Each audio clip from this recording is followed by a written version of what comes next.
Man, that's deep. All right, here's another question that related to that one. See if I can ask it right this time. I don't think I asked it right the last time. All right, so think of you right now at this age at your fullest potential. Like, so you know how like sometimes you'll sit back and you'll think about mistakes you made in the past, and you'll be like, damn, if I didn't do that, and I would have did this instead of that, then I'd be fucking here right now. So think of like that version of yourself that would like do all the shit you're supposed to have done, everything you planned on doing that you didn't do, everything that you're supposed to set yourself up with, and all that stuff. Think about the version of you that is like the best version of yourself for this age right now. If that version of you were to look at you right now, what would he say? The version, right which now? yeah. So the version, the basically you from the future.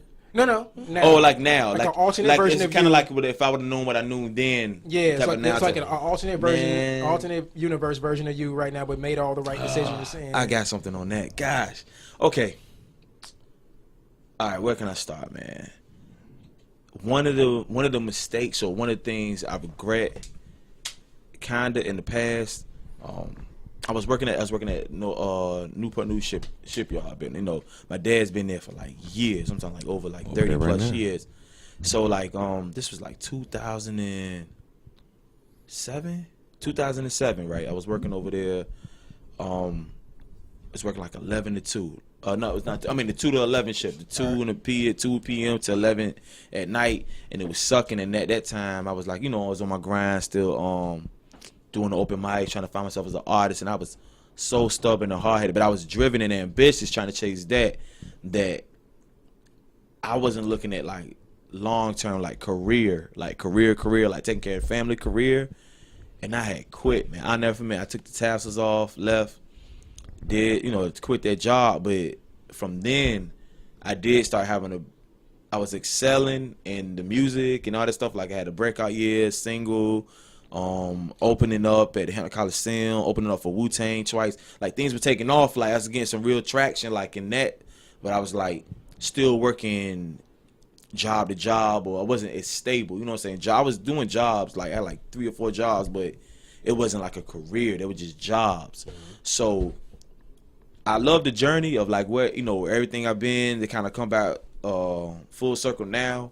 But sometimes I look at like, damn, if I would have just stayed and try to maybe stick it out, I wonder where would I be as far as like career wise and everything. Like I stick it out at the shipyard. At the shipyard, okay. But I knew that I knew I was miserable though.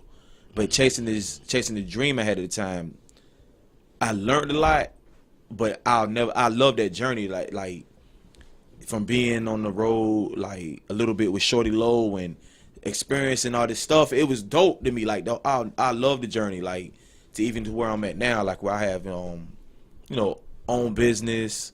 Have my own business. Let me sure I understand what you're saying. So you're saying like you regret a little. I think about it. Something that's one of the mistakes. Now, one of the choices I say. One of the choices I made where it was like. So do you think you would have been able to do the rap thing and the shipyard at the same time? I don't think so.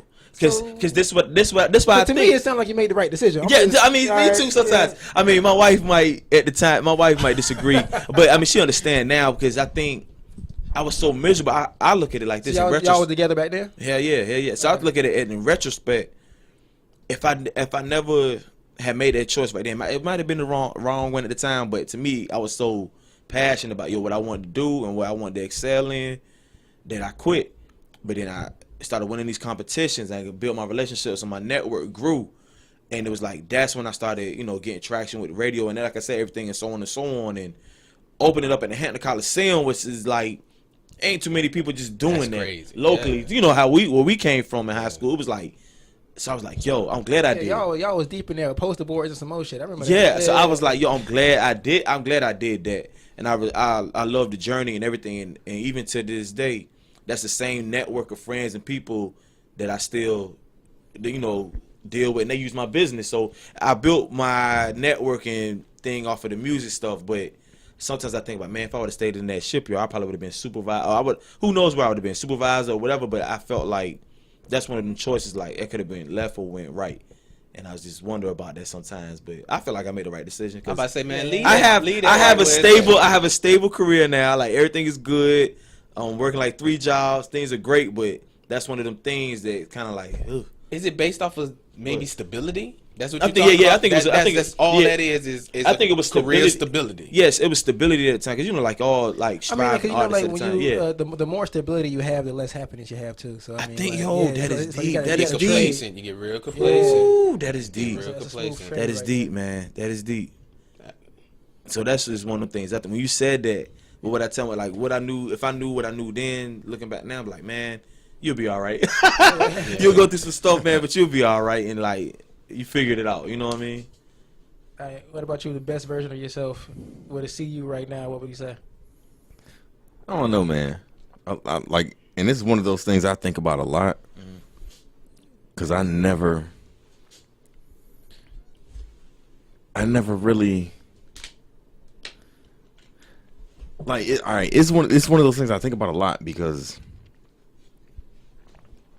I feel like I'm at where I'm supposed to be at, and I say it all the time. If I could go back and meet little 19-year-old me Oh man, from fucking 11 years ago, I whip his little bitch ass. I fuck that dude up. And it's like there was a couple points where like there was a bunch of forks in the road. You know, I was supposed to go in the military. Shit, fuck that. I was supposed to take. I never took my SATs. oh man, me My, either. my parents wouldn't let me take my SATs. They wouldn't give me my money to take my SATs. Oh man, I took my PSATs and I scored high. And when I didn't take my SATs, I remember like guidance counselors and teachers was like pissed off about the shit. because you had scored so high on the PSATs, right? I don't remember what the score was, and I was talking about that shit like it might have been either Friday or Thursday. I was just talking about that, Wow. and you know, like coming up as a kid, shit wasn't gravy. Yeah. So like I had all that to deal with, and it was like wondering, you know, if things would have happened different with my parents' situation. You know, I got things like dealing with my daughter's mom and shit, Yeah, yeah. and how that could have branched off left or right based on a smarter decision I would have made. And then I'll sit there and like where I'm at right now with like I got a son and a daughter now, and looking at things the way that they are now and the person I am now, everything that I've done in the past I've learned from. Yeah. And so it's hard for me to like it's a fucked up route to take, but I'm appreciative of it and I can understand and respect it. But if I could have known what I know now without going through the hardships man. of it, Tell me about it. it You preaching? I'm like, I mean, I think about this shit a lot. Like, it's one of those situations where I'm not mad with who I am right now, but I hate the road that it took for me to get here. Like, I wish I would have had someone to show me this is what will happen It didn't if have you to be do this hard. Yeah, yeah, yeah. It didn't have to be this hard. I mean, like you And can't so- get the juice without squeezing the lemon. It's just what it is. Yeah, That's a fact. but see, That's that's a fact. and that's one of those things now where like I try to instill in, you know, my kids. and Kids, shit. yeah, yeah. Oh man. Where it's like, look, yo, you oh man. if you fuck this we up, just- we done stumbled into it. Yo, because you tell them like, yo, follow the blueprint. We giving you the blueprint. Do this. Don't do this fucked up shit. The mistakes I made. You're gonna make a little mistakes, but if you can avoid them, avoid them. Follow the blueprint we're setting for you. You'll be fine. Like even to telling them about credit, financial stability. Yes. To people will come and go. I mean, some people you stick around through high school. Some of the shit that matters to you in high school, it's not gonna matter to you when you get a little older. Don't be so, man. I'm telling you, like you were Yeah. saying the same. Yeah. How was your daughter? my daughter be 10 in October. 10. Okay, so she's She's older, 9 right older than now. your son. Yeah, Okay, yes. What my about, daughter's- what about you? My daughter's 16. She just turned 16 in February, man. oh god damn. And how old's your boy? 11, man. That shit gives me the 16, man. Yeah, Oh, yeah, this weekend had the 16, transparency man. of the conversation. So 16, your man. kids. mine is 9. Look, he got Yeah, scared. same I'm age. shook. Your daughter 9? 9 and my boy Oh 4. man, it's all good, man. It's cool, man. Man, like my son 11, like it's crazy. Like he like a little mini me, and you know how they say the stuff you did you know what I'm saying, or stuff, the crazy stuff you did, you Yeah. get back from your kids, they give it to you. Uh-huh. That shit is real, man. Yeah, Like I'm dealing with it my right daughter, now. cool. My daughter, cool. Like she talked a lot. She was a little more mature for her, her age, because she was just a little kid with sense. But you know what I'm saying. So she didn't really have a filter. But Them girls.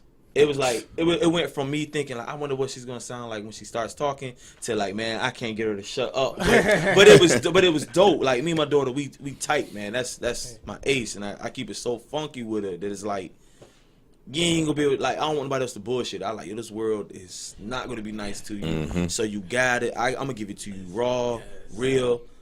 Like I'm inappropriate, but it's.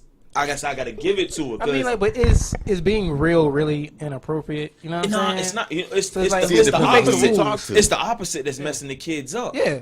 In my opinion, My because when opinion. you kind of lie to them, I mean, you don't want to lose their innocence, but you kind of give it to them. Like, look, man, like I'm gonna keep it honest with you, but I'm not trying to hurt you. But you gotta know a little bit. You don't want them to lose their innocence, but you don't want to grow up naive and be like, yo, what the hell, like. Nobody Then you get out here and nobody you get gave me fucked up. yo. You sugarcoat their life, somebody gonna eat them up. That's the fact. That's That's like a a fact. cookie guy. That's That's what it's man. going to That's be. a fact, man. That's a fact.